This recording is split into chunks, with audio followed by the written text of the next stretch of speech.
A magnitude 2.7 earthquake occurred. Island of Hawaii. Hawaii. 16 kilometers SSE of volcano. United States or 355 kilometers SA of Honolulu.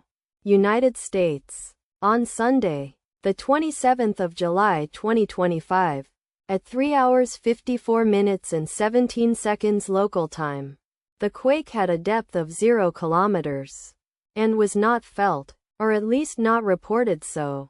Data source from EMSC. Did you feel it? Let us pray. May the earthquake that occurred not affect our brothers and sisters there. May the earthquake not happen again. And may God protect everyone. Amen.